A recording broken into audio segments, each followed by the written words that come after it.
influence your perception of your role within the family?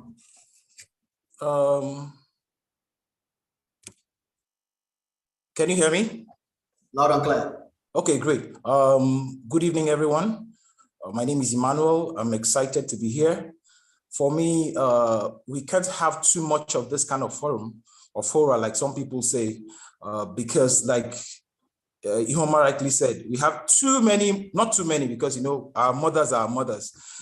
Days that celebrate women, mothers, and maybe probably few celebrating men. So to have a forum like this, it's not just interesting and exciting. We need to have more of this to speak to ourselves. How has societal norms, expectations affected my role as a father?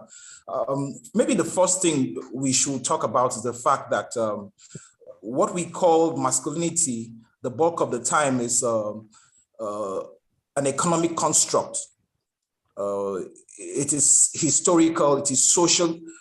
Those kind of constructs, social, historical, economical, people have over the years talked about what the idea of a man or the role of a man should be.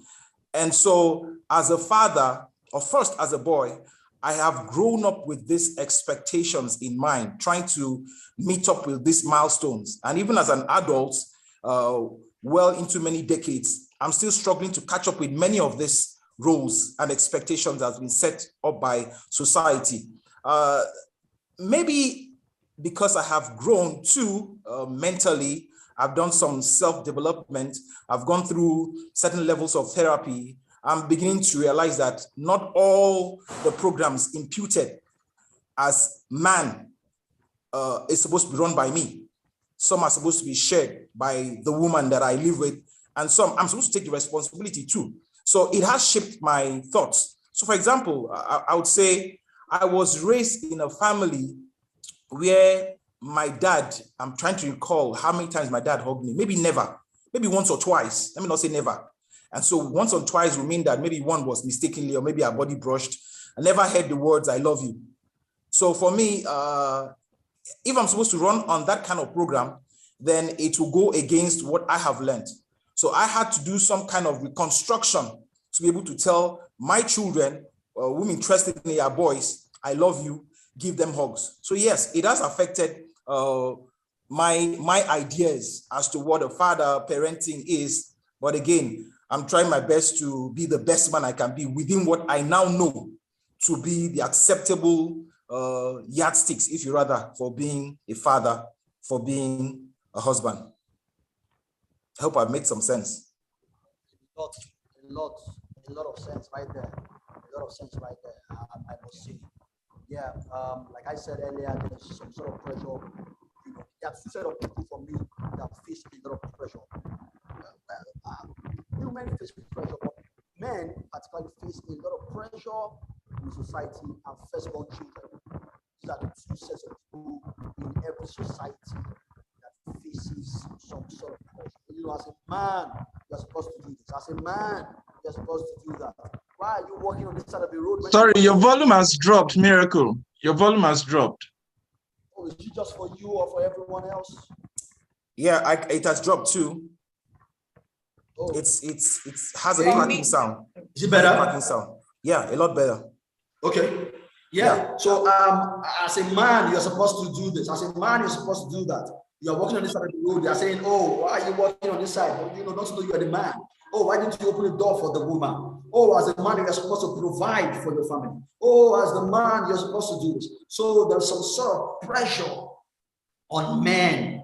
And many times men can't even talk, you know, because you also have to man up. And they will tell you, men don't cry. Are you a woman? Why are you crying like a woman? Come on. And that is why it's interesting to know that the highest number of suicide is among men. Suicide completion is among men and not women. Because a lot of the men have this pressure, and then we don't have any way of emitting this pressure and releasing it. So you just made a lot of sense right there, Mr. Emmanuel, if you're right. Okay. Let me throw the next question. Maybe I should allow everyone to say something about this first question. What sort of pressure have you faced, as a man within the society as regards your role in the family? So let's hear from Juwon before we go to Mr. King. Well, I mean, just to buttress the points. Anyway, good evening, everyone. My name is Juwon Dutaya. Just to buttress the points that you've already made, Miracle. And I mean, one pressure that is common and I'm not exempted from is that phrase or sentence that says, be a man. So even me, when that sentence comes to you, one, it's indicative of an opportunity for you to show your vulnerability. Like an opportunity for you to show your vulnerability has just presented itself. And so society now dampens that or want to deal with that by the sentence, be a man. So you're not supposed to express your feelings. You're not supposed to show your emotions. You're supposed to be mentally tough, emotionally strong, and exceptionally brave. So don't show it. I mean, it's the same thing. It is in the same line with men. You're a man, you're not supposed to cry, or they tell you as a boy, you're not supposed to cry. And I think my story is similar to that of Emmanuel. My dad had 9 wives. So I'm not even sure whether my mom was Did you say 9? Did I hear correctly? Why are you surprised now? 9 wives. Is 9 wives? Just want to be sure I heard. I'm not surprised. I just want to be sure I heard correctly, sir. Yes. He was really a local champion. He had 9 wives. Wow. So I grew up in that kind of system, and so the challenge to even perform and impress was high. So for me, competition started early because you have to do better, you have to score better, you have to be man enough to handle certain things.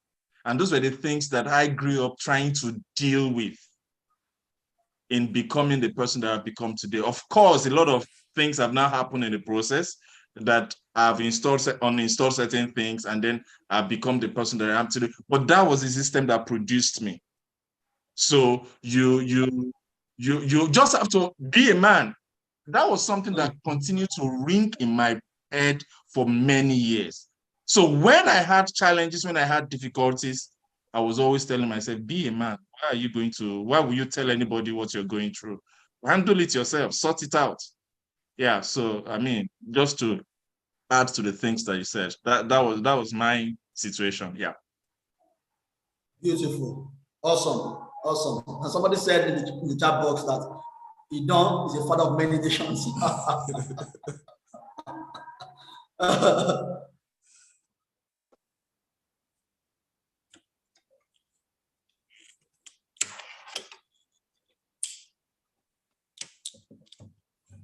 I said to cry. We actually do cry. So please, we cry, and it's okay to cry as a man. Yeah, it's very much okay to cry. There's nothing wrong with you. It doesn't even reduce your amount. Okay, so Mr. Akinrobo, I would ask you that, but then extend that question a bit more to say that now, have you ever experienced certain pressure to fulfill certain roles in your family as the husband and father of the home?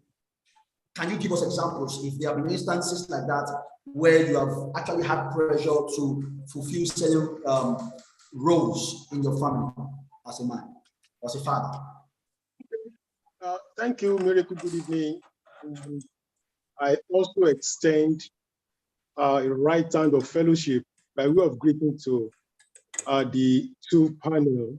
I can recall Juwon. I'm sorry, the name of the first person. I can't just remember now. Please remind me. Emmanuel.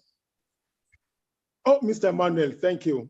Good evening. So also, to our supportive community, Family System Engineering, I want to say thank you for bringing this, to the front burner once again. But before I go ahead, can we please lay a ground rule I want to tell the part of Juwon. Juwon's dad had 9 wives.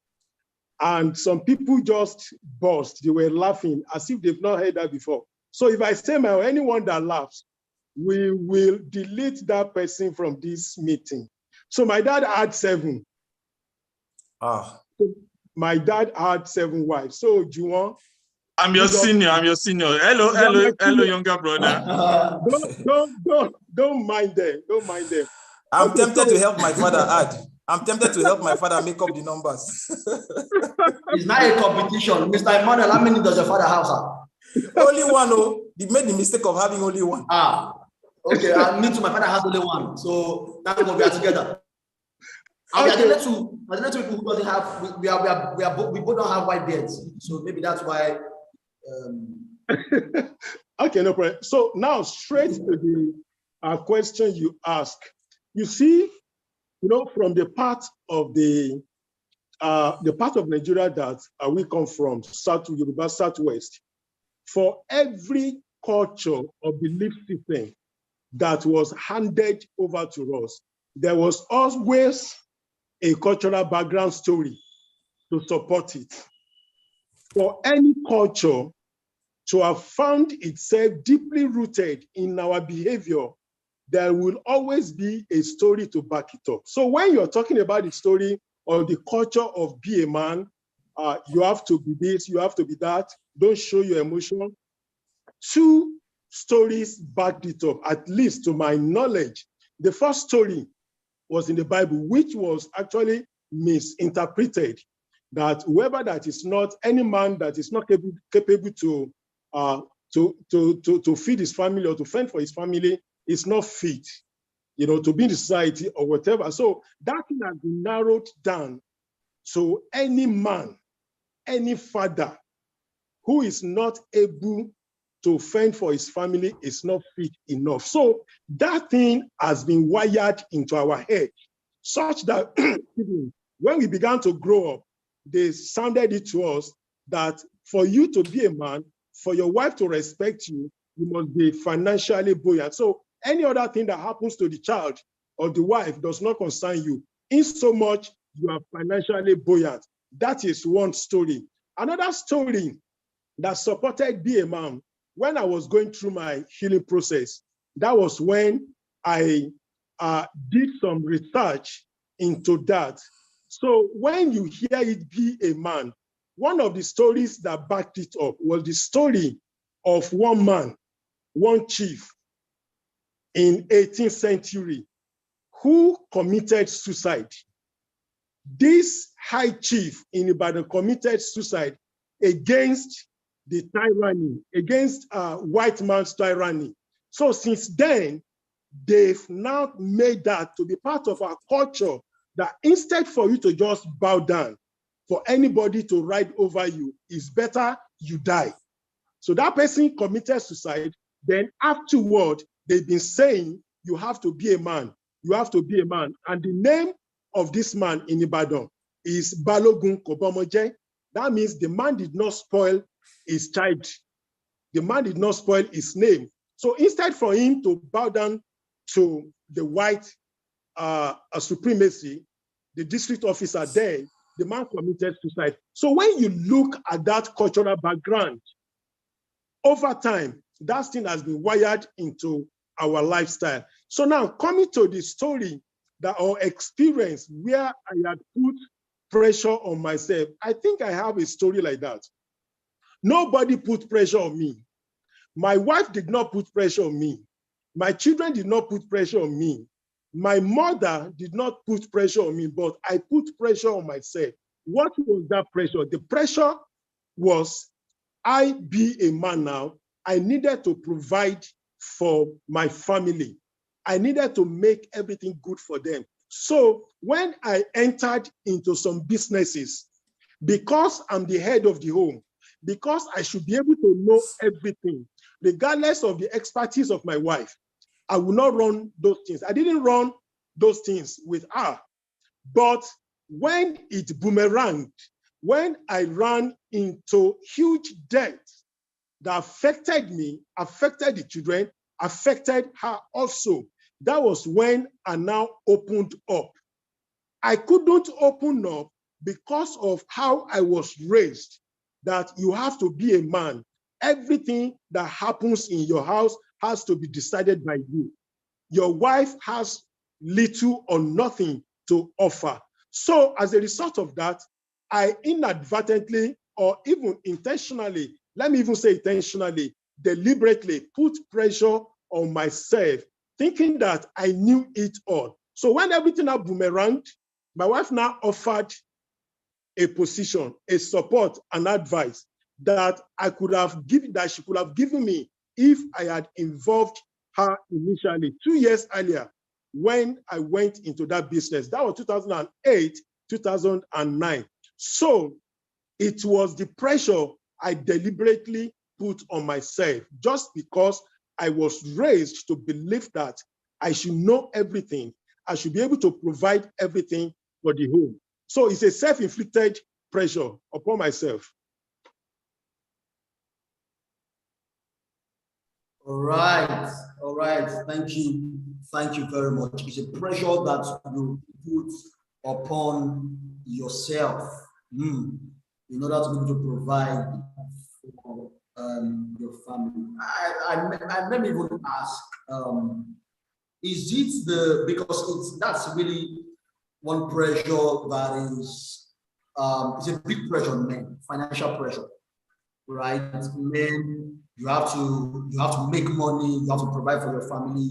In fact, even before marriage, you have to, even our culture is built in such a way that supports that theology that the man is the provider, right? To say that even when a man is going to marry a woman, it's the one that provides all the things that are needed to marry the woman.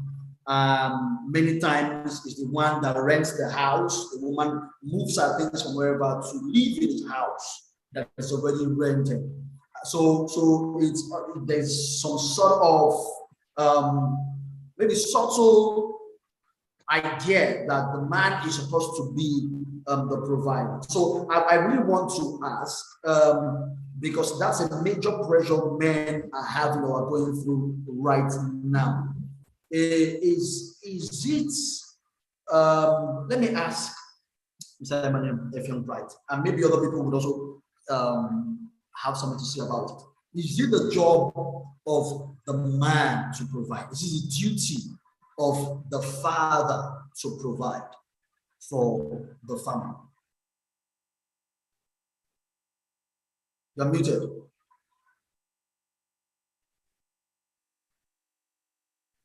Yeah. All right, can you hear me? Loud and clear. Okay, if you had asked this question some 20, 15 years ago, I would have said that the program I was running then would say it's the duty of the man to provide, basically. But the current program I'm running says it's okay for both to provide. I think the way life is designed, from my own experience, I have not always had the upper hand when it comes to providing for the family. It's not every time I have more than enough to provide for the family. And that's why my wife is there to support me. I've always told myself over time, I don't always have to be the breadwinner, in as much as I'm not the bread loser. Sometimes I won't have bread to win, but if nothing is going, I'm managing little I have. I'm not a bread loser, it's okay. I don't have to spend all my life trying to prove points when being the husband is point enough. I've done my job. I've helped to develop my wife. I've invested in her, and she has that mentality. I think at this point, it's important that the man helps to bring the woman into the culture that understands that when it comes to spending money or bringing money into the family, it's two people. Because if only one person runs on that program, there's going to be a big problem. I, for one, it is settled with me. When it comes to bringing money in, by virtue of design, by the way I have developed myself and developed my wife, that both of us can at any time bring money in. My money is our money. Your money is our money, not the one we hear these days saying, my money is my money, your money is your money. So the program I'm running, I mean, in a nutshell, the program that says it's okay for both the wife and the husband to bring money in. So far, nobody's the bread loser. I love that concept. As long as no one is a bread loser, man, anybody can win the bread at any time. As long as there's bread in the family for everyone to eat, that's the most important thing, man. Yes. Okay, I want to a contrary or I just want to comment on that question. My name is Joseph, connecting from England. I want to appreciate all the speakers. I want to appreciate the platform, the opportunity to be able to convert together as fathers. And I want to quickly, respond to that question. The question says that, is it the responsibility of a father to provide? One of the things I want to quickly say is that it is very important for us to understand what is the man providing. I don't want us to streamline it to just the finance.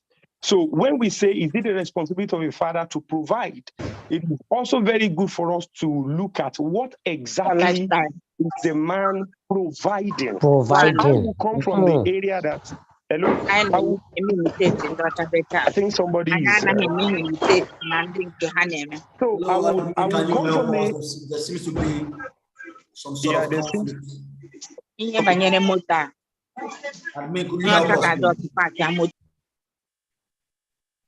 Okay. So can I continue? Yes, go ahead, please. But if I was to, of course, I was particular about finances or resources. Exactly. Yes, I was particular about it. Exactly. So I'm not talking about maybe providing leadership or any other thing. I was particular about resources that the family needs to function. Yeah. So does Juwon or Mr. Kirobo have anything to say about that? If you have something complimentary or something, let me just buttress on what Emmanuel said, and I totally agree with him. And what was apparent in his submission is the fact that in his home he has leadership. He takes the lead. In other words, he creates an environment where things can move forward and everyone can thrive. And I think, even though you're talking about finances, and I think that's probably what the one of the members wanted to talk about, that what is it providing really?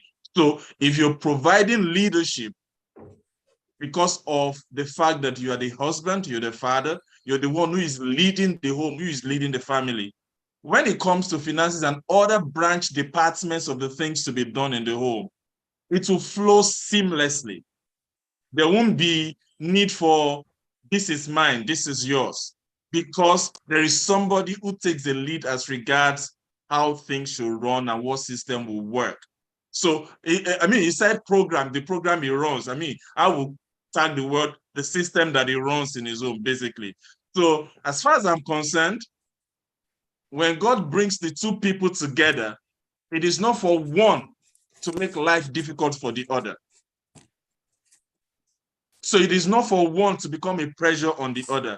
So anyone who is able and capable at a particular period in their lives, the resources were given, and so it should be used in a way that meets the united goal of the family. That's the way I'll put it. Beautiful. Mr. Kirobo, you want to say something? Okay, so what I want to say today is, I don't want us to create something. I don't think we are doing that anyway. But let me just put it this way, that it doesn't have to be straight-jacketed, answer like that. In some homes, men, as in fathers, are basically the huge provider. They provide finance, they provide leadership, while the wives support. So if anyone finds oneself, in this category, so be it. If a man is buoyant enough to want to take the lead, as in, I am the leader of this house, I am the king, I'm the spiritual leader, I am the priest of this house, and so I will provide everything. So the motive of you providing everything must be clearly spelled out. So the motive shouldn't be that you just want to have that pressure, quote and unquote, that I need to be a man. As a result of that, I need to do this. So if within the confine of the policy that you want to run in your home with your wife, that you are going to provide everything for your wife. So whatever your wife asks, your wife supports, so be it.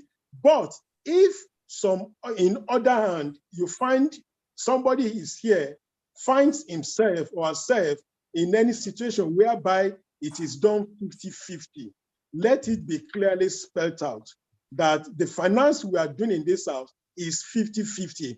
You will do this, then I will do. So if it works for them, if it works for them, it's okay. But where a man wants to take the lead financially, wants to do everything, and the motive is so open to the man, to the wife, I think the man should go ahead. And where in the case, the man can't really pick up all the bills, then of course now, as we are talking about finance alone, if the man can't just pick up the bill, let it be shared in a way that is well spelled out, without any acrimony, without any underhand politics or whatever. So everything is in the open. Everybody knows why you are taking that decision. I think it's okay. So I don't think it's something that we should say that maybe it is responsibility of the man to provide, or the responsibility of the man to provide, or it has to be 50-50. Let it be what works for every one of them within the confinement of the policy that they both agreed on. Thank you. All right, beautiful. Thank you so much. So Miracle, if I may just come in. Sorry, there's something that Mr. Akinrokpo said. I just want to, he was talking about underhand and all that, because we see situations whereby, because it's not well spelled out, and because there's an ulterior motive behind it, we see situations whereby a man takes over that provision 100%, and the reason and the motive is for control. Exactly. So that he has full control of every decision, of everything that is done in the home, and the woman has no say. So eventually he's providing, but he's abusive in his provision. Yes. So when he said underhand, I just wanted to clear that area, because a lot of times he will even prevent the woman from doing anything. Why? Because he wants to be able to have to control in that area. So financial that dominance also happens in a lot of ways. So I just wanted to put that in. Yeah, beautiful, beautiful. I love the perspective, right? One of the things that Mr. Akinrokpo said was the fact that let everyone work with whatever works for them. If being a man, if providing everything your family needs is what works for you, beautiful. If at the same time you feel what works for you is okay, we'll all put resources together as a family economy, and deploy those resources towards the betterment of our family. That's also welcome, right? I see a lot of hands going up. Well, just hold on with that. We will take questions and things like that at the end of the session, at the end of the discussion. So note your questions, note your comments. We don't want to really, so that it's orderly, right? So note your questions and whatever it is you want to ask, and we will take that towards the end of the session. Okay, so let me ask, have you ever been conflicted between societal expectations and then your personal desires or aspirations with your family?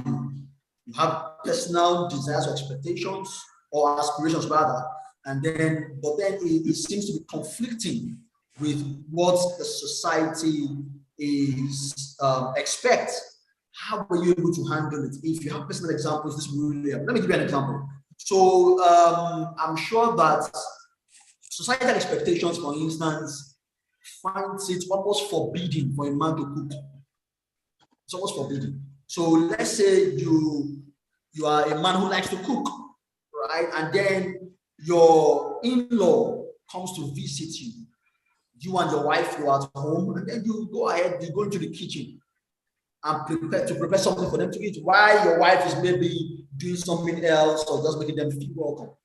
And because of that, there's some sort of conflict, and the in-laws are asking, who is the man in this house and who is the woman? You know, why are you the one cooking and your wife is sitting down, right? So that's, for instance, an example of how your personal aspirations can conflict with societal expectation. I don't know if anyone here has had an experience like that and would like to share, and what are the lessons, you know, for everyone who's listening here tonight. Okay, so if what you just said, the example you just gave about the kitchen is supposed to be some canopy kind of put forward there, then I would fail, because I'm not the kitchen type. You won't catch me in the kitchen. The only time you catch me in the kitchen is when I'm eating or I want extra food. So it doesn't cut that way. But I get exactly what you're saying. I'll just go straight to the point. First of all, we've established that most of what we call societal standards for men are actually constructs. Societal construct, social construct, political construct, economic constructs. And we need to break out of certain molds, because if we move in a straight jacket, then we won't be able to fully express our potentials. For example, there is a social construct that says men should be, I want to use the word carefully. It's okay for men to be playboys. Generally speaking, it's okay for a man to have a wife and step out and have a girlfriend. I mean, it's a man's world. It's something for African men.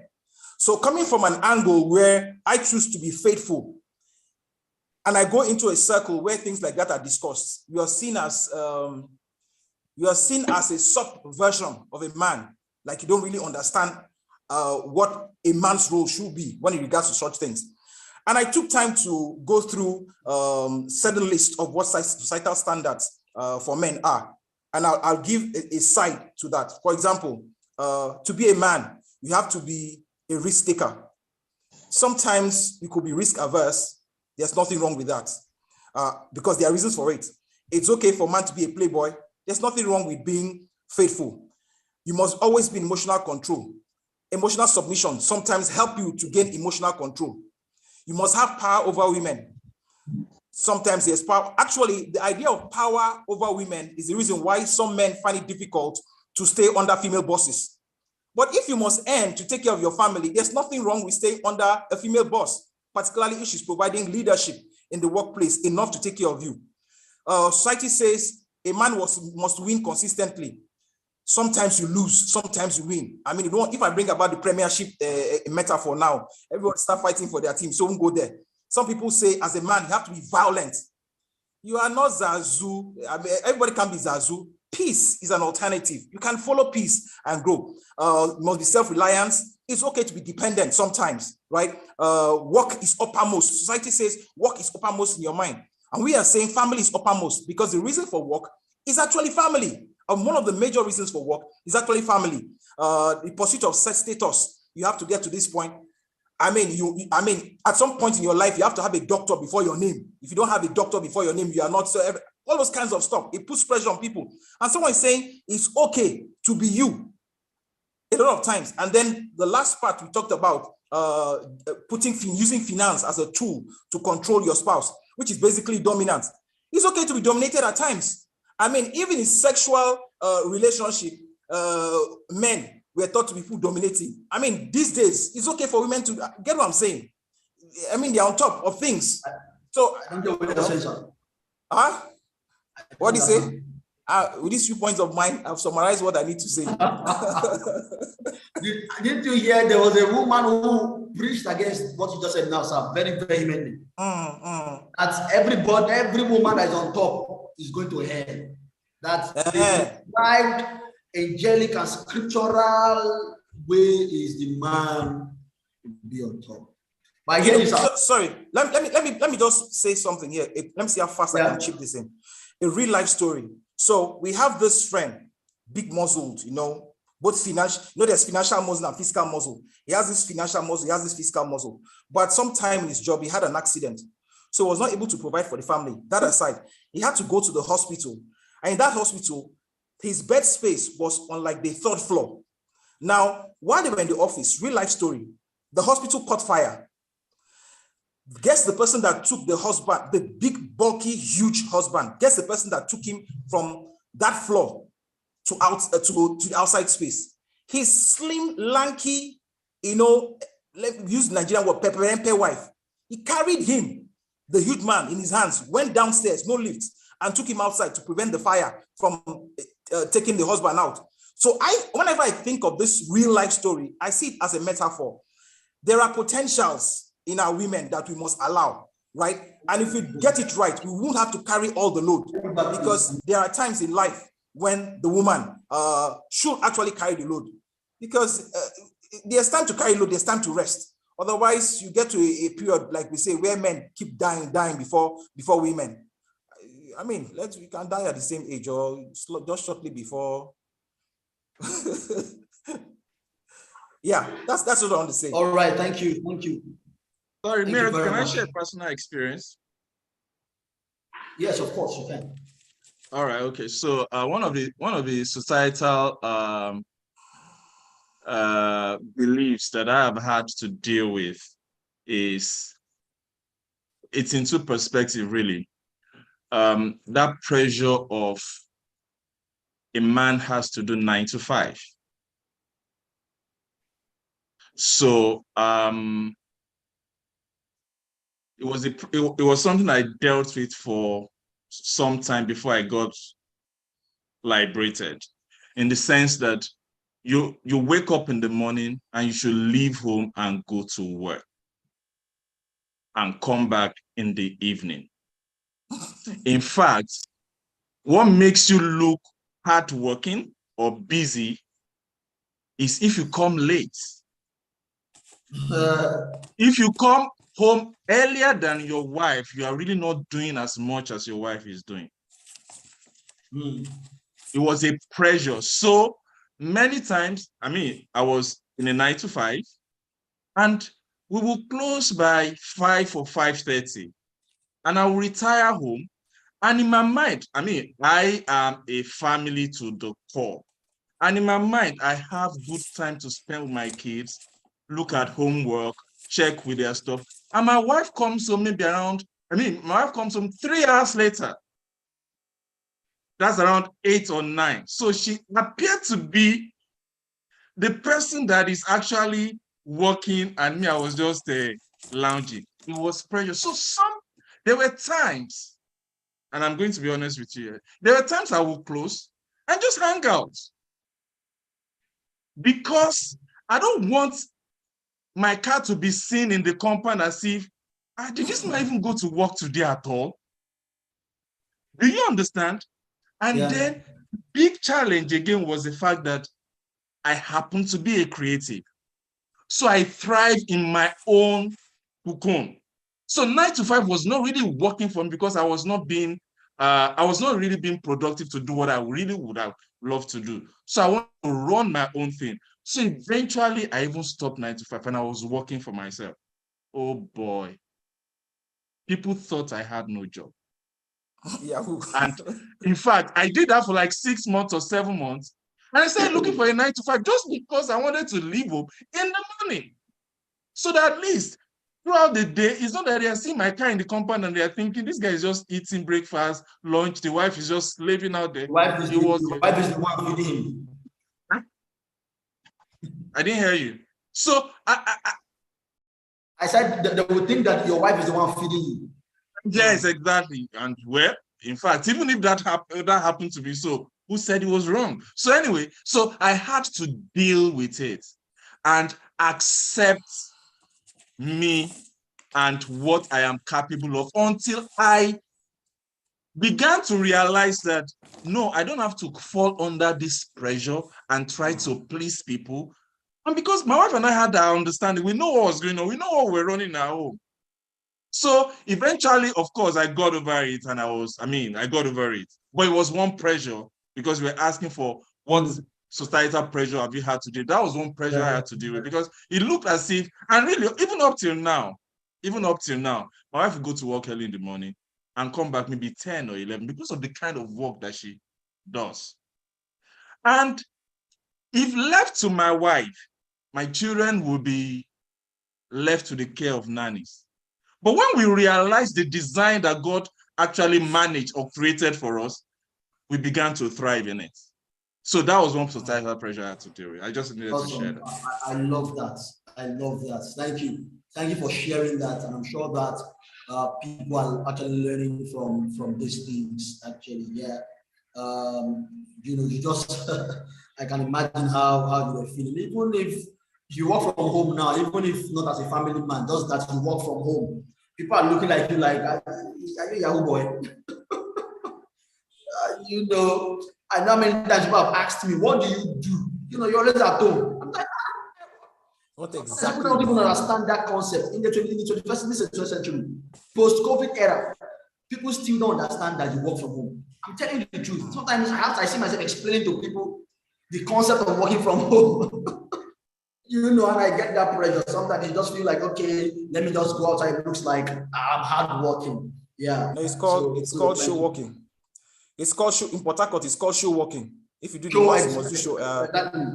So that genesis where the man had to till the ground. You know, the very word till the ground. But I mean, how many farms? Everybody can be farmers. The new farm is online now. E-tilling. Yeah. Your brain, till your brain. Till your brain. Awesome. Okay, I cannot really have anything to say about, do you have any personal experience in that regard before we move on to the next question? You are muted, sir. So the personal experience I had in that regard happened the first year of our marriage. So my wife was pregnant with our first child, a girl. So I think the pregnancy has advanced to, I think maybe 6 or 7 or 8 thereabout. And we came back from church that day. She had to sleep, you know, take some rest. Then I was in the kitchen cooking. You know, I was making amala. So while I was doing that, my mother-in-law had called her. She was sleeping, she didn't pick. She had called me also, but by the time she called me the third time, I rushed to the phone to pick the phone, and I responded, "Oh, mommy, sorry." She said she's called my wife. Where's my wife? I said my wife is sleeping, and the reason why I didn't see the call on time was I was in the kitchen. I was making. I knew when the phone rang, but I needed to complete the amala I was making, so that you know it will not spoil. And my mother-in-law screamed, said, "What? Why would you be cooking while your wife was sleeping?" I said, "Mommy, she's tired. You know, she's pregnant." She said, "Yes, now you should have woken her up, or you allow her to wake up, then goes to the kitchen." I said, no, Mommy, it doesn't. Why can't I do it?" So my mother-in-law now said something, which I actually thought over. She said, "If it was your mother that called and you responded to that, what would she say? Or your mother came to the house and you were making amala and your wife was sleeping, how will I?" I said, "Mommy, the same way I've explained to you, I will explain to my mother if she was the one that saw me first." She said that she would not still agree to my own culture, that it has never been the case. Always allow your wife to be in the kitchen. So it wasn't really a pressure to me, but it was just a culture shock to my mother-in-law, and at the same time, her response. So since then, what she said didn't actually change me. So till tomorrow, I still go to the kitchen. If my wife is not going to be there, I will do, even maybe she's doing something or we just have to be there. So that is one thing that we have dealt with. So it's never a pressure on me. Whoever that comes to my house, I see me in the kitchen or see me do some stuff. Well, that is your own if you are not agreeing to it. But in our house, it is never a problem with us. I'm not like Mr. Emmanuel.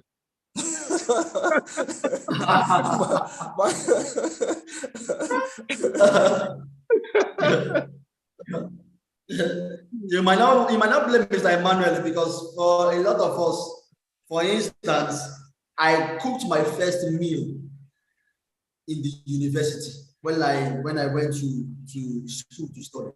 That was the first time I cooked any food, and it wasn't my fault. Tell me it's not Indomie. I hope it's not Indomie. It was even spaghetti, but I burnt it actually. It was a burnt offering at the end. That's serious. That's serious. Because I saw somebody, in fact, let me even make you laugh. I saw somebody, how I cooked it was, my mom always gave me food stuff. Yet I don't know how to cook. My food stuff would not be looking at it. So that day I went to a friend's room and I saw him cooking noodle spaghetti. And then, you know, I saw that he fried the stew, tomato and pepper, and put other ingredients and then added the spaghetti into it. And I was like, wow, now I know how to cook spaghetti. So I went to my room, brought out my spaghetti, brought out tomato, pepper, and other things, fried it, and then added my hard spaghetti into the fried tomato and pepper, hoping that it was going to get done that way. Telling you the truth. Only for me to cover it. And then I started hearing sounds. I was wondering what was going on. I opened it, my spaghetti had gotten burnt. I was like, but this was what this guy did. Not only to the fact that this guy actually parboiled the spaghetti before putting it together with what the tomato and pepper he has fried. It was then I realized that okay, the parboiled spaghetti first, and then fry the pepper and the tomato and add the already parboiled spaghetti to it till it gets done. That was actually my first experience of cooking. And like I said, you won't blame me. My mom, in fact, there's a principle in my house. Even till now, men do not go to my pot. It's a standing order. Even till now, I go and see my mom. It's either she gives me the food or any female around will go and give me the food. So I grew up, you know, having that mindset that it was women who were supposed to be in the kitchen cooking. You know, why men, you know, eat the food. I think it's the same thing with me. Same thing with me. Seven children, 2 boys, 5 girls. All the girls cooked. But now my wife said affliction shall now arise the second time. So that's why all my boys are learning to cook. Yes, very important. But now I'm a good cook, man. I cook very well now, more than most women. I might add. Yeah, to taste. Yeah. So my next question would be, why is it that men don't talk? Why are men not vulnerable? And now, of course, this is not saying every man, but a lot of men are really not very vulnerable and communicative, even in relationships and even with seeking help and things like that. You know, it's easier for a woman to seek help when she's going through a challenge, especially emotional, than it is for a man to do so. So why is it that men don't talk? And how has these societal expectations affected, you know, the ability of men to be vulnerable? Someone can go first. Someone can go first.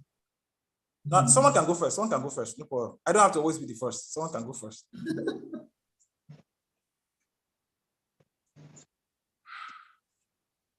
Zakir, do you want to go first?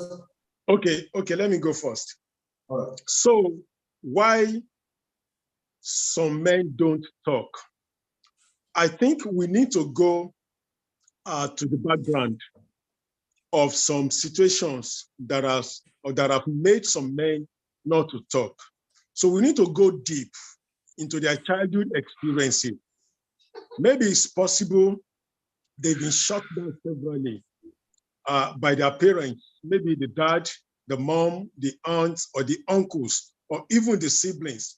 So if I use myself as a case in point, before I could start to open up to talk in public, even within my household, there is we think that we talk.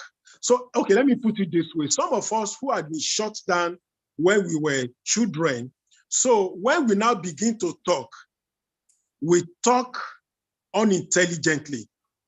We talk rashly, because a lot of things have been bottled up. And that's why at times when we get to the public, the way we just open our mouth to talk, people will always know that this guy is talking nonsense. And the reason why that happens is this. because we've not been structured, we've not been taught how to structure our intervention. We've not been taught how to structure every statement we want to say out. So we just learned this on our own. And when we learned it on our own, we were not well tutored. So that is one of the reasons why some men don't talk. So it's possible they've been shut down, when they were children. When they were not taught to open up. There was something that happened yesterday. Still on my personal experience now. A case in point. Somebody posted, a post, on Facebook, and it was talking about, when we were children, people have been hunted down to just believe whatever elders said. So I now wrote under the comment section that I remember in 1980 or 1981. So then it was the era of politics, right? So my uncle brought every one of us out around 8 p.m. that night. And it was the period where Papa Awo, Chief Obafemi Awolowo, was the idol, not even an idol, was the idol of Southwest politics. So now my uncle told us that they announced it from their meeting that Chief Obafemi Awolowo was going to come up in the moon this evening, that everybody, all UPN members, your household, everybody must come out and gaze their eyes on the moon just to look for Papa Awo. So everybody was saying, hey, Papa Awo. So this my uncle gathered us outside, telling me that, oh yeah, as everybody sees. So he first mentioned my name, Rashid, oh yeah, Shotiri Baba Olowo. Have you seen Papa Awo? I said, me ori Baba, I did not see. The man gave me a hot knock on my head. I didn't see Omali, bastard. Why wouldn't you say? See, even others, my other siblings that this man had not called, immediately they saw what befell me. They chorused. Yes, I saw Papa Awo. I saw Papa Awo. And the man said, you guys, you are good children, unlike this one. Have you seen it? And I said, yes, I have seen this man also. So now, when you look at that, what has been scripted into my life? Number one, hypocrisy has been scripted, meaning that I will only support what I am not sure of, only because others around me support that move. I will support it. That's number one, hypocrisy. The second one was trust. So I could not trust any elder, I could not trust anybody, because I said my mind. This my uncle didn't accept what I said. So the third one is, I won't be able to open up to talk again. And that thing affected me all through my primary school, secondary school, even when I got to university. A lot of things I knew, a lot of politics I knew, but I lacked inner strength, inner voice. I didn't have my inner voice, the mental strength, to partake in the debate, because about that singular action that my uncle subjected me to. So when you see that some men can't talk, we need to look into their personal, significant emotional experience. What has taken place in their life? Then again, who are the main actors in their life?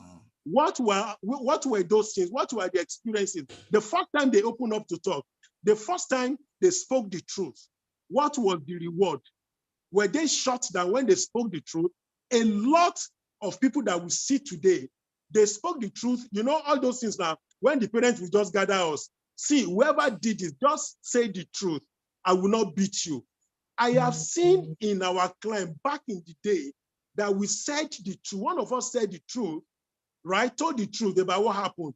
My dad still beat every one of us. So how do you want that person to open up when he grows up to become adult? So we need to check personal, significant, emotional experiences of some of us if we can't talk at adulthood. Thank you. Okay. Thank you. Thank you very much for sharing that. Let's go with Juwon before Mr. Emmanuel. So you'll be the last. Okay.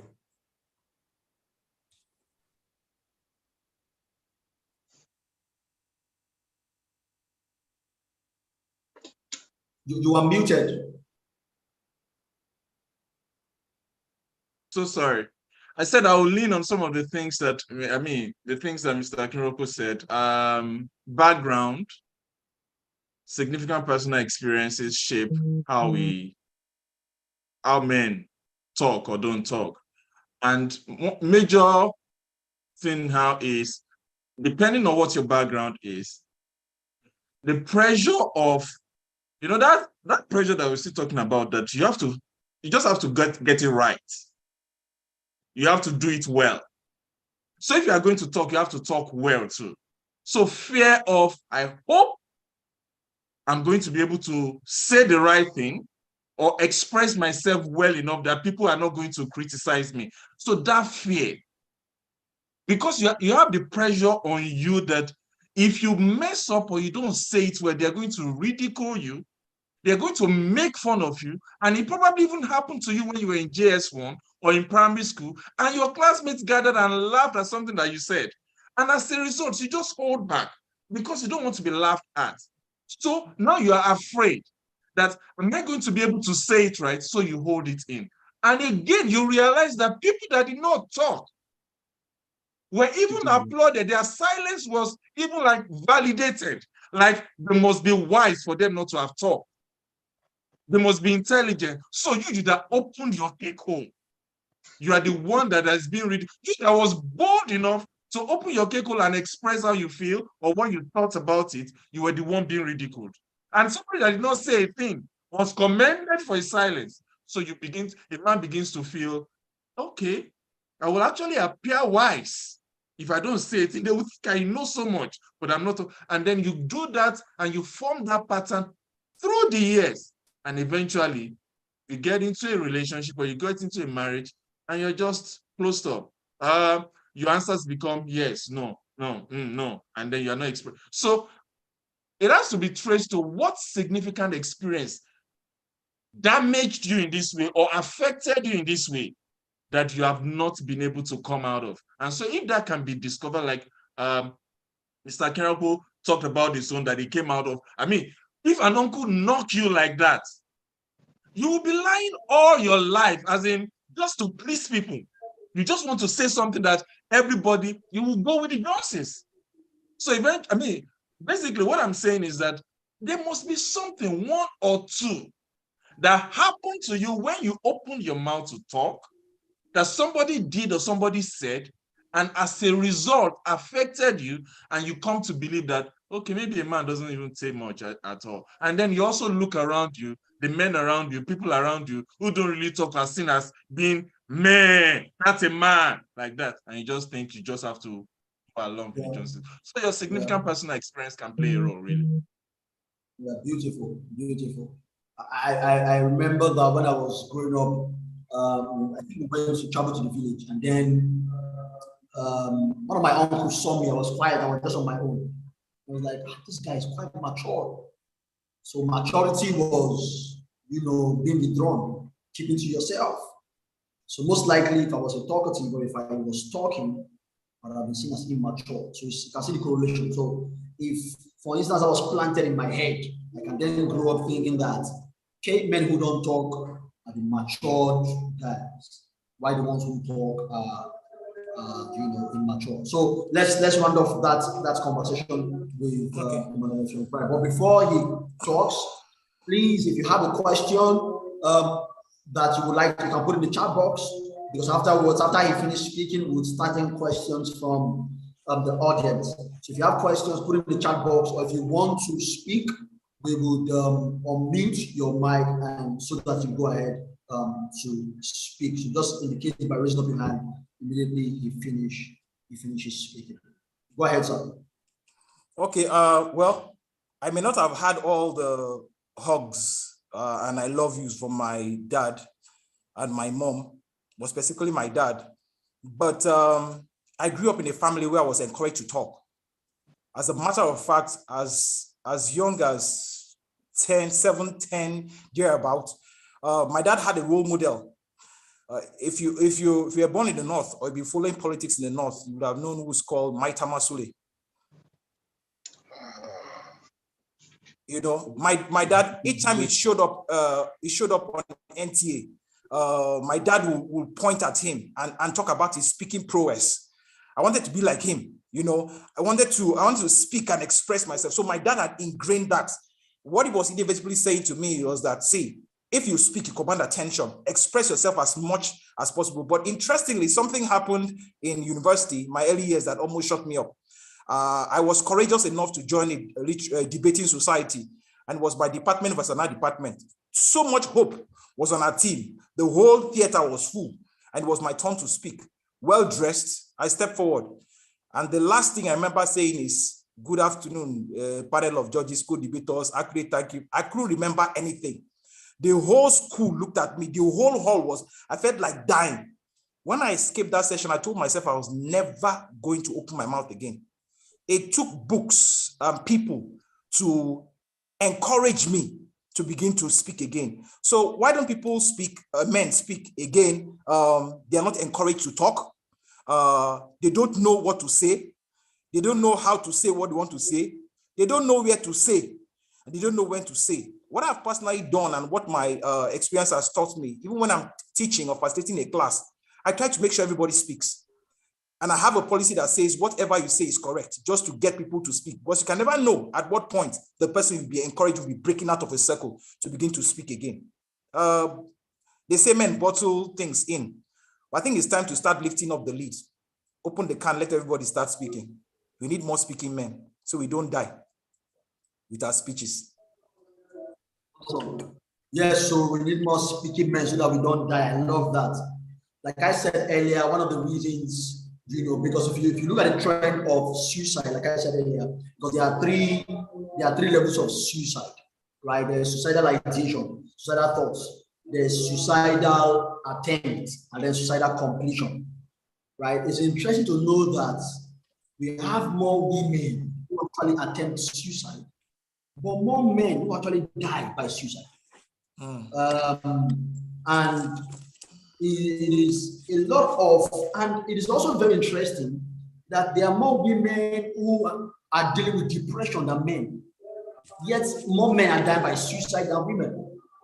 So it could only mean that the reason more men are dying is because even though women are dealing with depression and whatever it is they're dealing with, they're looking for ways to express themselves and to let out that steam. But men, you know, keep to themselves, and many times, like Mr. Emmanuel Bright said, they die in their silence. You know, little wonder why life expectancy for men is actually shorter than that for women. So men, please, and please speak up, reach out. You know, let's talk. Is very, very important. Okay. Do we have any questions in the chat box? I know that saw a hand. So please, if you raise the hand before, you can raise it. Please, let me say this. We are taking, okay, there are 3 hands raised. We are taking questions, right? I know that a few people might have comments. Maybe we'll just take 1 comment and more of questions to be tackled by the panelists. All right, so let's start out with, okay, let's say ladies first. So Mrs. Pamela, can you go ahead, please? Hi, good evening, everybody. I am happy to be here with our honorable men. Thank you so much for the space provided for this conversation to be heard and heard. God bless our men. In as much as men, I know because of the society and the environment, they want to like show forth and say, yes, I am the man. And really you are the man. But I understand that I believe in this day and age, we're running a team-centered relationship. So if men understand that, from my school of thought, I believe that women should be involved in the running of their homes as well financially. Yeah, men take the lead, they give us direction. But if you now say you want to do everything and say, I am the providing direction, I'm doing everything, it's like you're taking us women as one of your children. where we have no say. And yet we are movers and shakers in the industry or in anything that we do. So all I'm saying is that men should kind of consider and reconsider and have meetings with their spouses, that this is the kind of family we want, an all-inclusive family. Women can contribute as well. And women, when we need to create safe and sacred space for our men to be able to be vulnerable with us, and we will not use it against them. We should understand the dynamics of our relationship and the men we are married to, so that we can give our support and grow our family in the way that the pressure is not on the man. We don't need the man to die before his time just to prove a point. Let's work together as a team and we'll all build a great and better society, and let's intentionally change the narrative. Thank you so much. All right, thank you very much for that contribution. So can we have, I can see David. David, please, if you can unmute and go ahead with your question.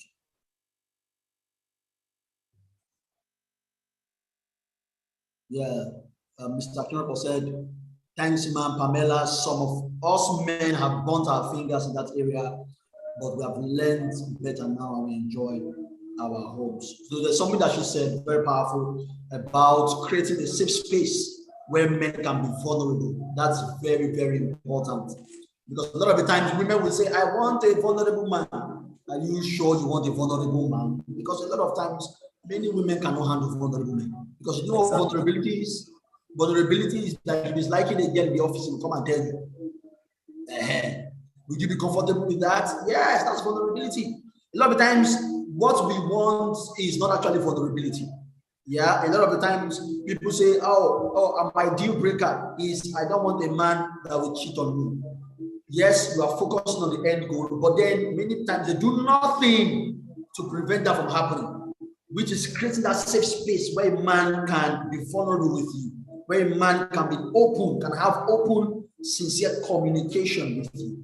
We need to create that in our families, because that's what will cause him from actually breaking that your deal breaker. So it's very, very, very important. Okay, Daniel Chooks, if you can go ahead and unmute yourself and ask your question.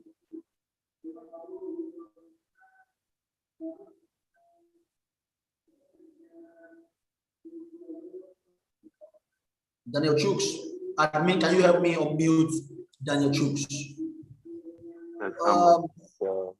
Can I, Mike? Okay, you know what? I called David first, so let's David, after David, Daniel Chooks, you would go ahead. So David, go ahead, please. All right. Hi, everyone. Thanks so much for this, this setup. I think men really do need it.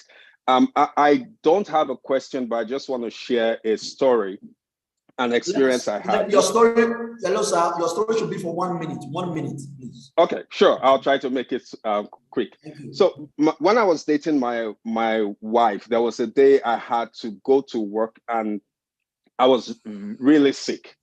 I knew I could not make it to work, but as the man, I needed to go to work. I just had to, just go.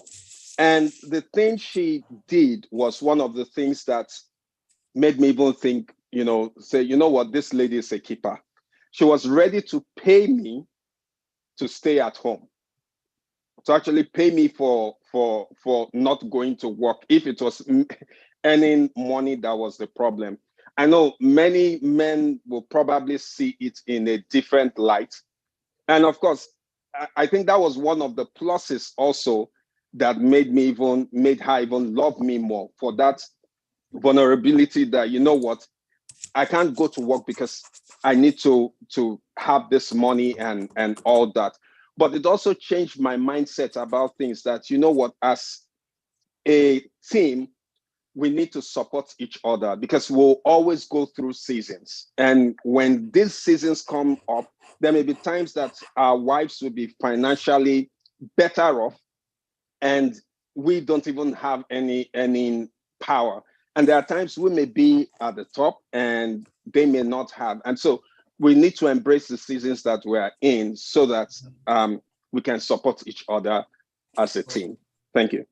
Yeah, beautiful. I love that. Thank you. Thank you very much for sharing. Yeah, yeah, yeah. So men, let's ask questions. You see what I'm saying? Men, we are in a garden of men now. They're not asking questions. They are contributing. Men. Men are very powerful. You know, we like to show that we can ask questions now, get help. These are professionals in here that can really, really help you in your area of concern. So please ask questions. Okay, let's hear from Daniel Chooks. All right. Good evening, everyone. I want to thank the organizers of this program for bringing me to bear at this very important time. I want to ask a question. How much can a man do in a home that can lead to a better environment between maybe him and the wife, him and the children? Then how well can a man communicate the work he's doing at home in order for the wife or any other person around the house not to think it is his responsibility to do so, rather than seeing it from the helping hand angle? How could that be communicated? Like, our brother cited an example that the mother was saying, how can you be cooking your wife? Your question, I understand your question, yeah. I understand your question, yeah. Yeah, I understand your question. I'm sure the panelists also understand your question. So who wants to take that? So do I need to interpret? I'm sure we all hear and understand his questions. How do you take up responsibilities in the home that are quote unquote women like, and then it doesn't get to a point where it is now seen as a responsibility to do it? For instance, now you cooked today. Tomorrow, Naluma is not saying, we need to do those like this family. Monday, you will cook. Tuesday, I will cook. Wednesday, we will both cook. Thursday, that kind of thing. So that's what he's asking. Or maybe you sweep or do anything of that, and then we begin to share the responsibility. Let me see if I can. Okay. Let me attempt a response to his question. Right. And in fact, he actually raised a very valid point, in the sense that, okay, in the to expressing yourself and just be you decide. Let's look at cooking, for example. You decide to cook. The tendencies are there that the woman will be like, wow. And as a result of that gesture you made, you have raised expectation. Without speaking it, expectation has been raised. Now, it's not going to be spoken. It might not even be a demand on you immediately. It will just be naturally expected. Let us paint a scenario. You cooked once, you cooked it very well. Now, it now happened that one day you are home, she's out late, the children are home, and you did not cook. She come before you made that food. Sorry, I mean, I think they changed. Go ahead. You can hear my voice, all right. So, because before you made that food, she would have come home late like that, and probably, let us just paint a scenario, and probably will still rush to the kitchen and not blame you for not trying to make anything for the children. But now, because you have cooked once, the dynamics changed. So she comes home and probably there's no food for the children. And she's like, well, you could have done it now. Why? Because you did it once. Now, the point I'm making is that a gesture like that raises expectation. And it is one of the reasons why certain men will not do certain things, because they are thinking they might be taken advantage of. My spouse might begin to use this as a tool to make demands or requests from me. What is going to deal so how do we now deal with that? How do we deal with the situation? Yeah. Conversation and conversation. Okay, I can do this, I can do this, I can do this. But at the same time, the fact that I do it doesn't mean that it becomes a tool in your hands to take advantage. I will still do it. without me feeling the pressure on me that I have to perform in this way or in that way. A conversation. Do not assume things. Do not do not just expect that he will handle it. Talk about it. If as a woman you're expecting him to do it tomorrow, can you talk about it? And not just assume he will do it, and then when he doesn't do it, it will not be, you will not get upset. Well, you didn't talk about it. So can we have conversation about it? Can we, even if he has not done it and you want him to do it, can you have a conversation about it? Secondly, when you have conversation about a thing, about an issue, don't expect that that thing is going to be 100% taken care of immediately. It may not be like that. But the fact that you had a conversation is a seed that you have planted to grow. It might take the person reflecting, processing. It might take a while. But you see, when you have a conversation about a thing and you express your expectation or your demand, and then the next day you're expecting the person to operate in that level immediately, that's error. Yeah. So you have a conversation, we process it, we reflect on it, we discuss, we go back and forth until we are able to settle amicably at a decision. So a conversation, when you have a conversation, you make expectation, no, don't expect that. Because if you start updating your app, an app on your phone, it doesn't stream from 100 to 100% immediately.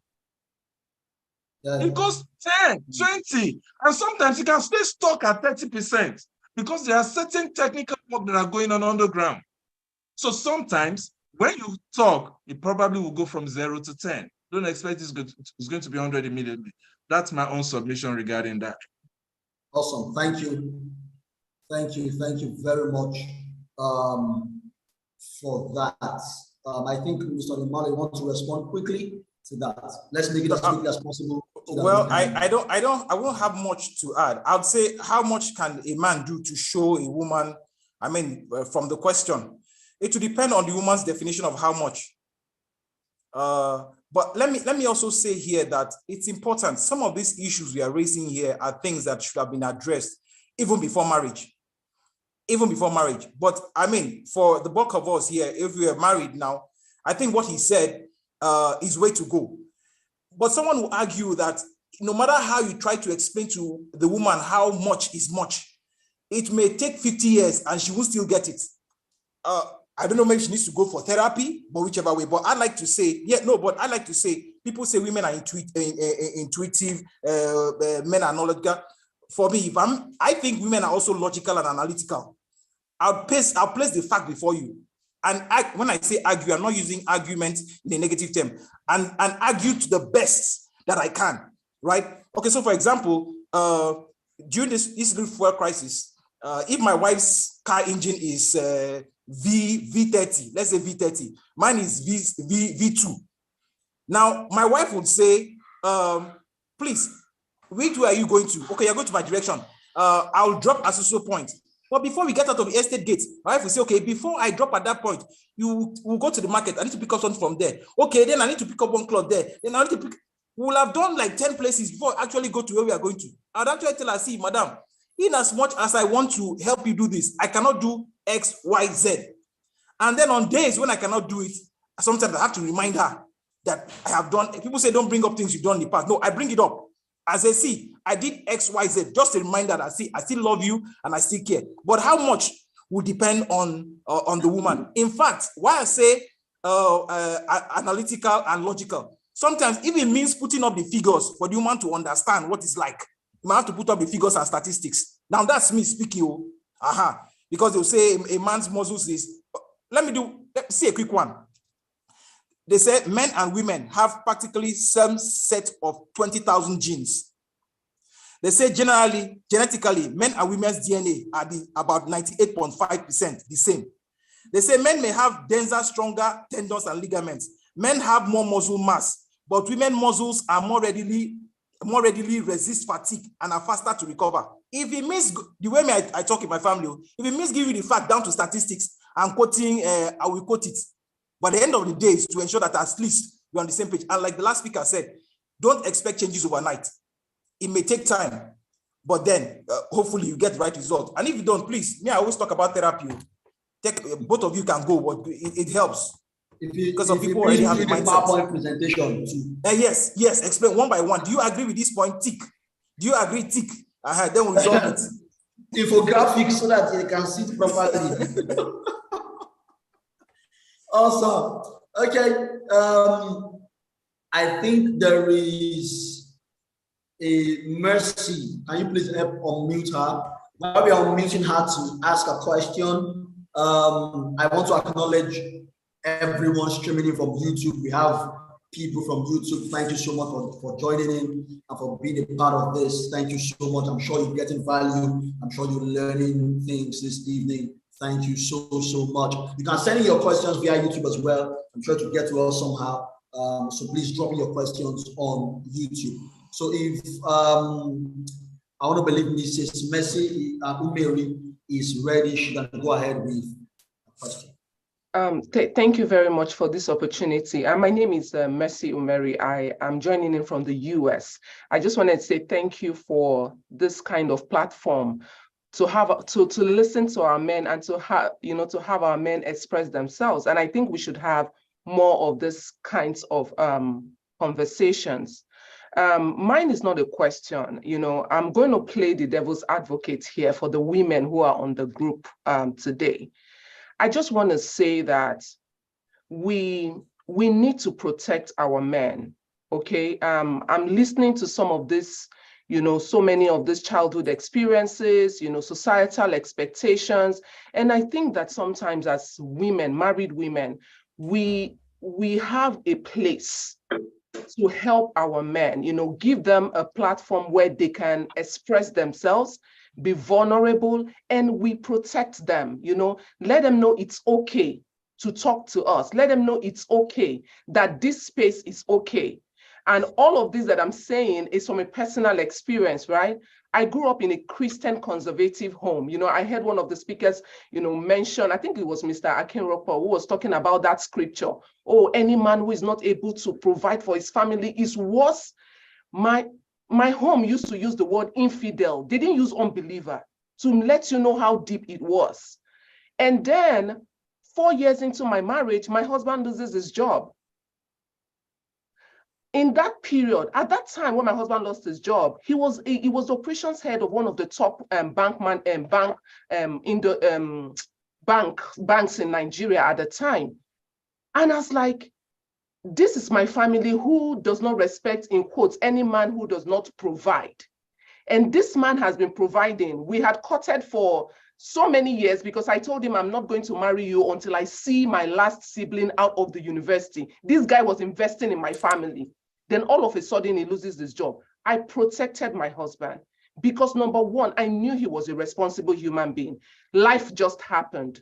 Of course, that situation didn't take long, we bounced back and all of that. But in that period, I let him know it is okay. You are not an unbeliever. You are not an infidel. It does not reduce the man that you are. But that's because that space was created. What I have also seen in between our families, the opposite, where, the man is talked down to, abused, called names and all of that. It is in our power, no matter what society says, no matter what anybody says, it is in our power to create safe spaces in our homes and for our men.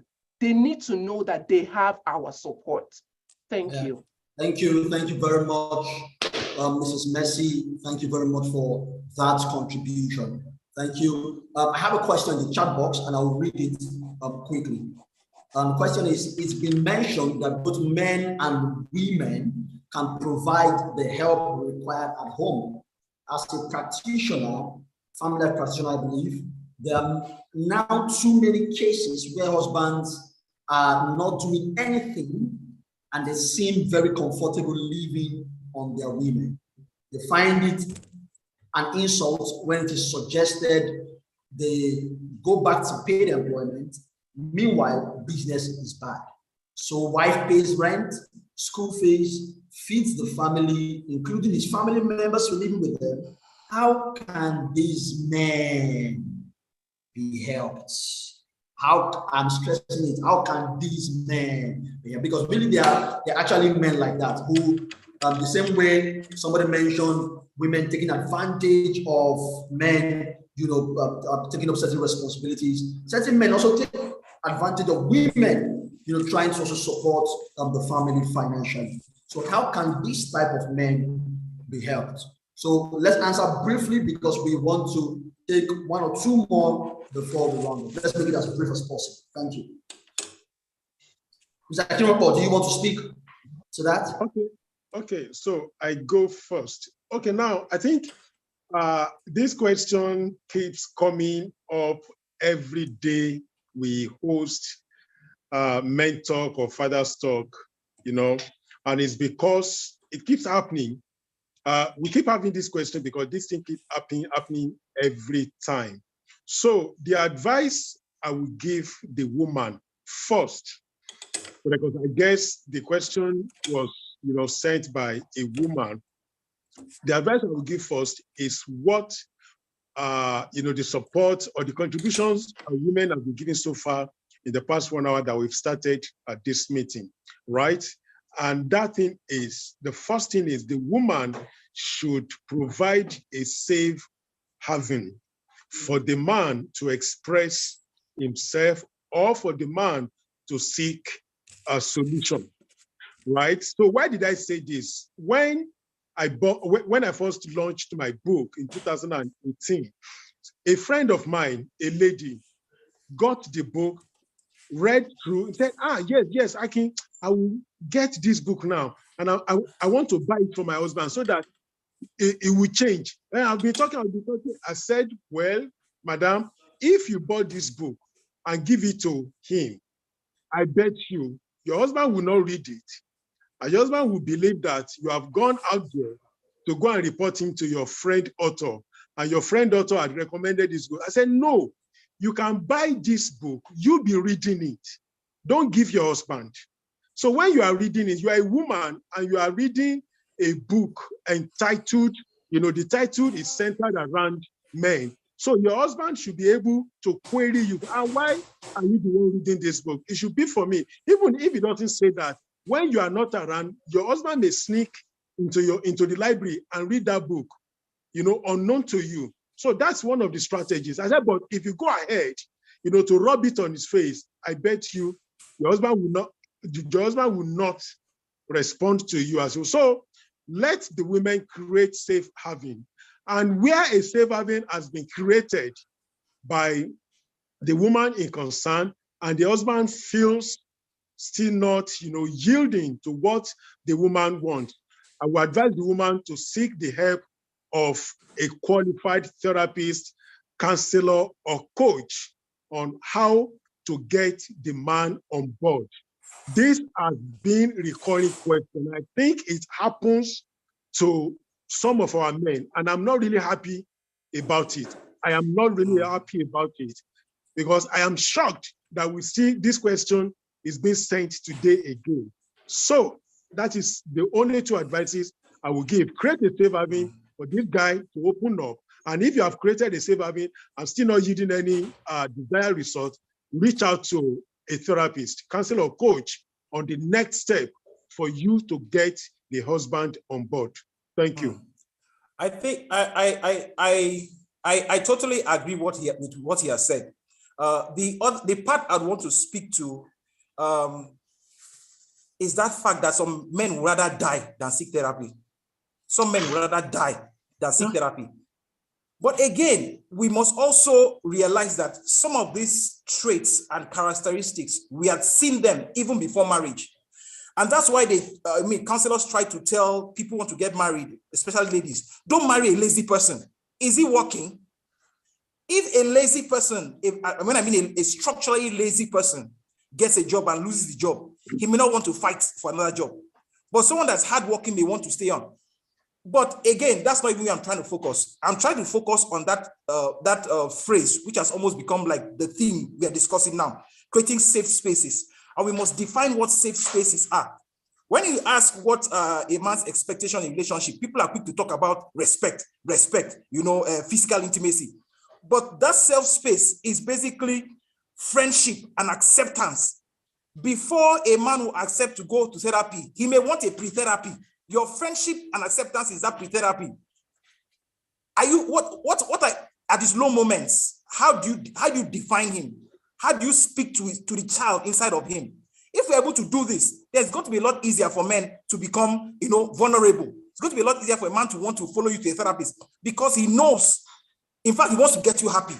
So that safe space must be emphasized as acceptance and as friendship. We don't wait until when there's need to go to a therapist before start I use the word forming friendship, and trying to create acceptance, because the man's ego will kick against it. Yeah, awesome. Miracle, permit me to put in a word, please. All right, a word, please. Okay. So I want to stretch it a little. Okay, she's not talking down on him. She has created a safe space. Yeah. It is also the fact that because men would rather die than go for therapy. He's not willing to go for any counseling or anything, but he's just lounging, and she's being stressed and she's providing. What should she do?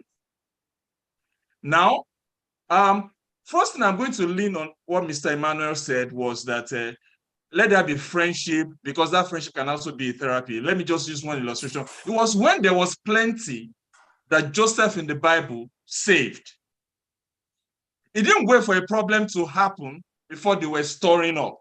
So eventually, it is in your time of plenty that you can actually build friendship. You can't build friendship in time of scarcity. True. So during the time of plenty, make sure that you actually build friendship and you're doing a lot of investment, because when scarcity comes, you're going to lean on the surplus that you have saved in friendship. That's one. So she has done all that she could. And this man is just lounging and taking advantage and knowing fully well that she's a good woman, she's a Christian, she's not going to do anything about it. Now, I'm also going to use that. Let me permit me to use it. In the Bible, there was no one problem that God solved for the Israelites with the same method. Every battle, there was a different approach. So, first and foremost, help may not be pleasant at the moment, but it may be good eventually. So you can actually be condoning lethargy and laziness, thinking that you are actually helping the man, and you do not want to mess up his ego. You are trying to create a safe space, or you are training him to be lazy. So for a woman in that peculiar situation, you might need to stir certain things. I mean, in other words, it seems that you're asking to go for counseling. You actually go and ask, who is he accountable to? Who does he respect? Who will call him by 1 a.m. in the morning and say, I want to see you by 6 tomorrow, and he will run? Now, if you have somebody like that, that might be the person to run to at that point in time. He may not like it. Certain things, in fact, there are certain injections or drugs they give to us that are bitter in our mouth at first, but they give help to our body eventually. So at the present, so if you are thinking everything has to be sweet every time, it may not really work like that. It might be bitter for it to get sweet. It might be unpleasant, because over time, it might even come to thank you. Now, 5 years ago, when I was going through this place, thank you for showing me tough love. So if a woman has tried all she could, and the woman and the man is just lazing about and not yielding, you might need to go out and ask somebody is accountable to. Now, it's a danger for any man to be without somebody they're accountable to, they respect and they can listen to. That's a dangerous relationship right there. So I'm going to ask that woman do not wait for him to go for counseling. She might need to speak to one authority that may actually come and give attention to the issue that she has, because she will be spent in that marriage, or she will be spent in that relationship, and it will eventually even affect her too. So she might need to actually seek help out for somebody to come in and talk to him. That's what I was talking. Okay, sorry. Let me just. I need to add this. What you just spoke to now hit something in me. So, true life story. 6-7 years ago, my business was thriving, doing great. I was traveling around the country, training this band, just making money. All of a sudden, the economy at that point hit. It hit so bad that I would be at home for 2 weeks and I will not step out. Things were so terrible, so bad that my wife told me, see, even if it means to go and get a job, which felt like a slap to me, even if it means to go and get a job to earn a salary, for someone who has left salary earning to go back to earn a salary. But you knew, I just realized that what made me to seek an alternative was when she spoke. She called me and said, my husband, I know who you are. You are a hardworking man.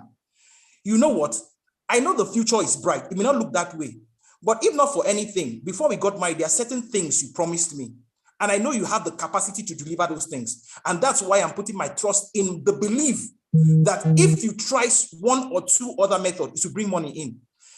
It didn't take a few weeks before I happened upon the clothing business. And guess what? In 5 years, 6 years now, the clothing business has been the highest earner in 7 figures, in 8 figures, compared to the business I was doing before. That trust, that friendship, that acceptance at my lowest moment, that see, I know who I married and I know this is temporary. And I trust that you're able to deliver the things you need to within time period. It was all I needed. So again, to say what he said, don't wait to build friendship in the time of scarcity. Start when you have so many, so that by the time it's scarce, you can lean on the resources you've already built to push your family to the next level. Awesome. Awesome. Just so much to glean from our panelists tonight. Thank you so much for these words of wisdom, and much more for the balance that has been created, in the course of this discussion, so that wherever it is that you are, as a man or even a woman, you can find something to pick from the things that have been shared here tonight. Awesome balance. Somebody said, what if the situation is flipped and it is the woman not doing anything? What advice would you give for that woman? Would it be the same? Because would it be the same, or tilt more towards the idea that, of course, you're a man after all, you're supposed to carry more people? Because really, if it's a woman who is lethargic and really not doing anything in that sense, would there be some amount of pressure on her? The same way to go back to the belief system. I had marriage. There are women that permanently believe that it's the man's job to provide. It's there. They've told you ahead that it's a man's job to provide. So if the tables are flipped, my brother would have to apply the same principle, because what God cannot do does not exist. Those prayers are very powerful. Those 7 a.m., 10 a.m. prayers, they are very powerful. But we need to accept you. If you had married a woman and you had promised the woman that she's going to just live a soft life, don't worry, just stay in the house. That's another thing. If you made a promise to a woman and based on that belief, she decided to marry you, I think maybe she should take you to court, because it's not fair. You told her that you will never work for your life. Just stay at home, you'll be enjoying. Then all of a sudden, scarcity hits. I now say, due to the situation of if she sees with you, fine. But if not, maybe you two should join that 7 a.m. prayer to be praying what God does not do.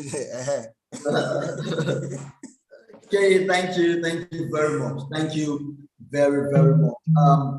One of the things that you said, and I think every other panelist has emphasized this evening, is that men, we need to embrace help. Like you said, some men would rather die than go for therapy.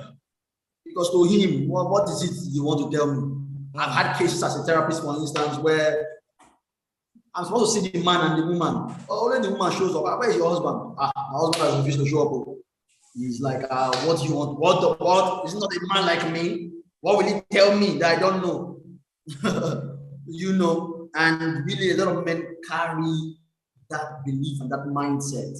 And that's why it's difficult for them to seek help. But really, when as a man, your car develops a fault, do you fix it yourself or take it to the mechanic? When you have health issues, do you treat yourself or you go to the doctor? Then why is it that when you have problems in your marriage and problems with your mental health, you can also seek help from people who are professionals, who have been trained, certified, equipped to help you out of that problem? Miracle. Why do you just think that being a man equips you automatically with the required knowledge. Miracle, just 30 seconds to say something. Yes, you said the points that my brother made earlier. That idea that if a man does not have someone he respects in his life enough to want to do the things he needs to do, is a big problem. We have to get to a point where men who do not go for therapy get spoken to by people who don't advise them to go to therapy, but tell them, my friend, go to therapy and come back with this. I want you to go to therapy and report back to me in the next 1 week. Maybe that's what we need. Because again, if he doesn't get to the place of help, how can he be helped? Yeah, true. And of course, many men too abhor accountability. You will see more women who are submitting to people than men. Both statistics prove this. My personal experience and work with clients and people also prove it. Even in men, this men meeting that we are doing today, men seminar, there are many women who are here. But if it was a women meeting, how many men will show up? Many men will show up. You know, 70% of people who attend trainings and things are women. Men, please, we must do better. Please. Nobody has the monopoly of knowledge. Knowledge is not banana, it will not fall on you. Please, you need to be deliberate about learning, you know, about these things, seeking help and getting it where needed. Somebody's asking Mr. Akinropo that you mentioned a book that you wrote for men. Now, where is it and where can she get it? You see, a woman is the one asking. No man has asked that question. It's a woman asking. So please, sir, where can she get it? Akinropo. Yes, please. Where can she get the book you wrote on about men? I was going to write something. Okay, presently, the hardcover is out of stock. So what we have now is the audio version. So it's the audio version we have now. So I was going to type in my phone number that after now that she can just speak with me if the person is comfortable with having audio version, or wait till we reproduce another one. All right, beautiful. So please, we will drop his phone number now for you to reach out to him to get the audio version, or wait till another copy is printed. And good news. There's a free book for every man in the house, authored by the one and only Mr. Praise Foguwe, PF himself. Common mistakes married men make. Common mistakes married men make. The link will be dropped right now in the chat box. As a man, please take advantage of this and then click on the chat on the link rather, and get that free gift. Please do that right away.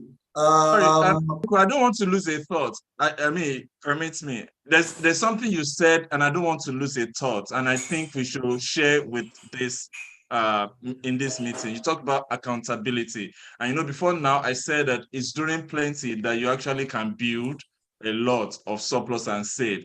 During this time that you are probably not having any issue, whether you're in a relationship or you're in a marriage, during this period that is plenty, things are good. Can you start a conversation with your partner on who is our accountability partner? Who should we go to when there is need, when we have issues? Because if you look at the world, there is accountability in soccer. That's VAR. So even though the referee does not see you, you can't do anything and go scot-free. They will call the match back. There's accountability in tennis. That's the hawk eye. So you play a shot and it goes out of line and you claim it's in, they will show you on the screen. There is accountability partner in every system. Why would it be your marriage that will not have somebody that you're accountable to? If I should mess up today and do something stupid, my wife has a number she will call.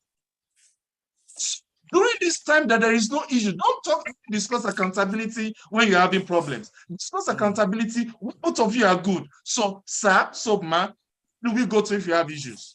Who are we accountable to? who can be a mentor to us. When you do something that I'm not comfortable with and you're not listening to me, which number should I call? Have that conversation during the time of plenty, so that when there is issue and scarcity, you can leverage on it. Don't have it when there is problem. Have it when there's no problem. I just wanted to drop that. Awesome. Thank you very much for dropping that thought. Have that conversation now in the season of plenty, because you will need it in the season of scarcity. Just like a bank, you make deposits and withdrawals. So you can only withdraw based on the deposits that you have made, right? So it's important that you make those deposits now that you have money, not when you then need money, you then go to a bank and you have not deposited anything in. It's very, very important. Okay, I am aware that K60 has his hand raised. I want us to leave here in another 3 minutes.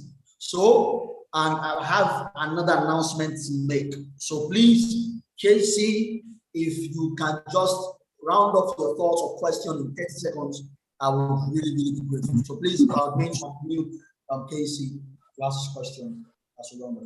Okay, great. Good evening, everybody. Many thanks to the organizers. Let me just shoot straight. So I just want to lend my voice to the accountability thing. That was what I wanted to talk about initially. However, what I want to add is that it is not also only people who are above you. There's also a place for relationships, friendships that are outside the marriage. So what do I mean?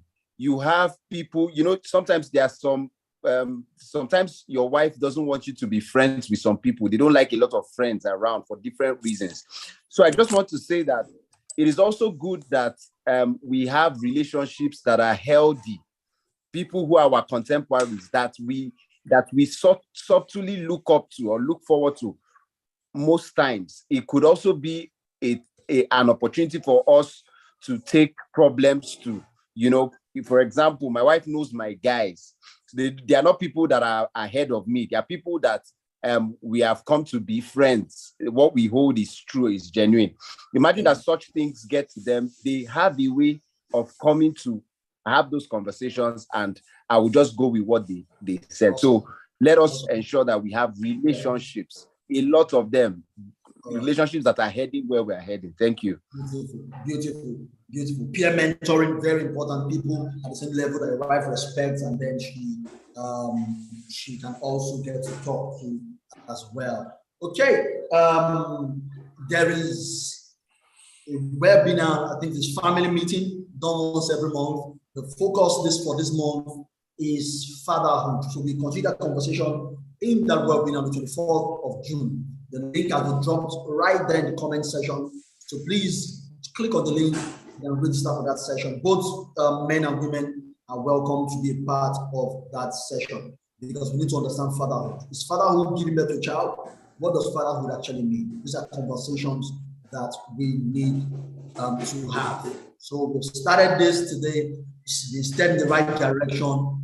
We'll have more conversations like this, and hopefully you'll be there to learn as well.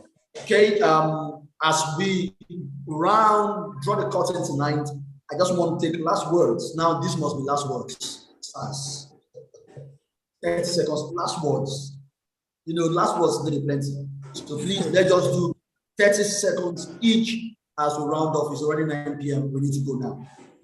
Starting with okay.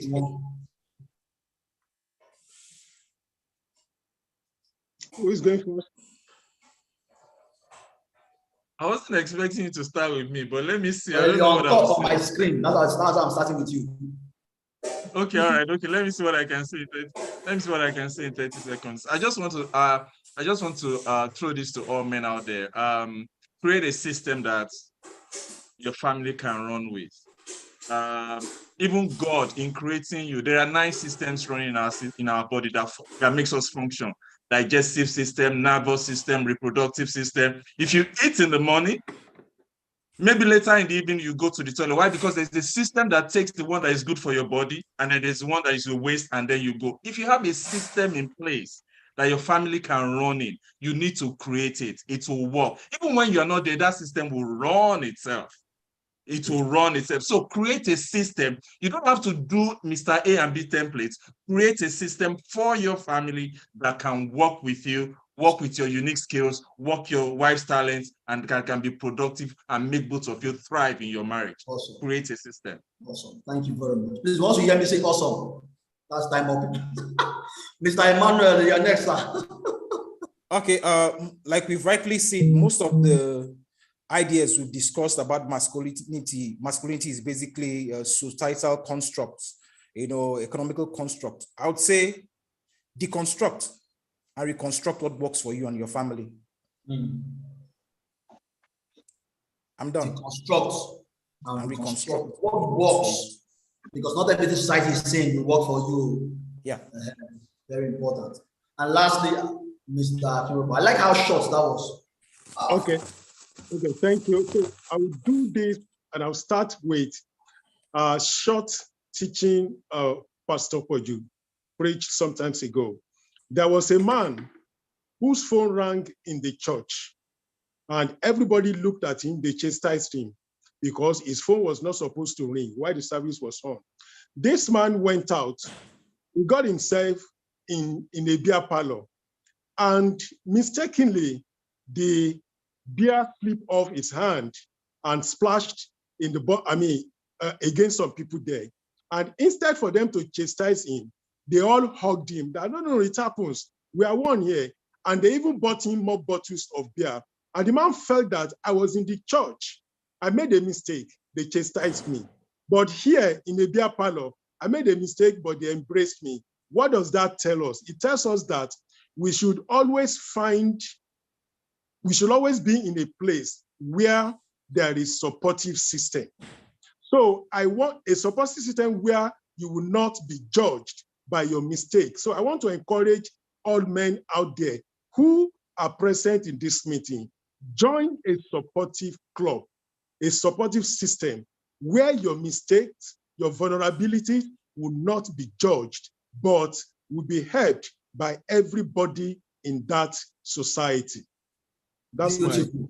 Beautiful. Thank you so much. Join a supportive system. And if you are here as a man or even a woman, be that support structure, right, for the fellow man out there. Be that support structure. Be that shoulder they can cry on.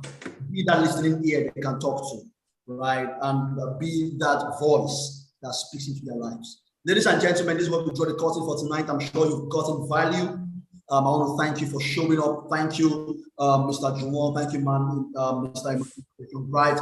Thank you, Mr. Chimapo, for contributing and lending your voice to this discourse. Thank you to everyone who dropped a comment, who asked a question, who listened. Thank you so much. We hope to see you again. Until then, keep being a good man, right? And living the best of your life. Ladies and gentlemen, have a good night from here. Thank you. Yeah. Thank Bye you. for now. Thank you. Thank you. Thank you. Thank you, Mr.